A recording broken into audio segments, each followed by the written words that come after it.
Isang maikling kwento pero totoo. Nang nilalang ng Diyos ang kalabaw, sabi niya rito, ikaw ay magtatrabaho mula umaga hanggang gabi. Bubuhatin mo at kakayanin ang lahat ng ipapapasan sa iyo, mabubuhay ka ng 50 taon.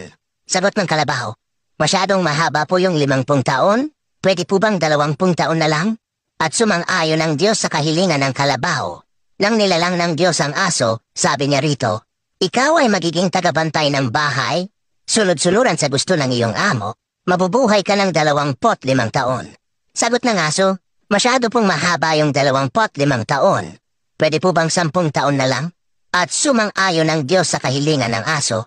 Nang nilalang ng Diyos ang unggoy, sabi niya rito, ikaw ay magpapalipat-lipat sa mga baging, magiging katawa-tawa at nakakaaliw, mabubuhay ka ng 20 taon. Sagot ng unggoy, masyado pong mahaba yung 20 taon. Pwede po bang 10 taon na lang? At sumang-ayon ng Diyos sa kahilingan ng unggoy. Nang nilalang ng Diyos ang tao, sabi niya rito, ikaw ang pinakamatalinong nilalang sa mundo, magiging amo ng lahat ng mga hayop, dodominahin mo ang buong mundo, mabubuhay ka ng 20 taon. Sagot ng tao, masyado pong maiksi yung 20 taon. Pwede po bang ibigay ninyo sa akin yung 30 taon na tinanggihan ng kalabaw, 15 taon na tinanggihan ng aso, at 10 taon na tinanggihan ng unggoy? At sumangayon uli ang Diyos sa kahilingan ng tao. Mula noon, ang tao ay namuhay ng 20 taon bilang tao.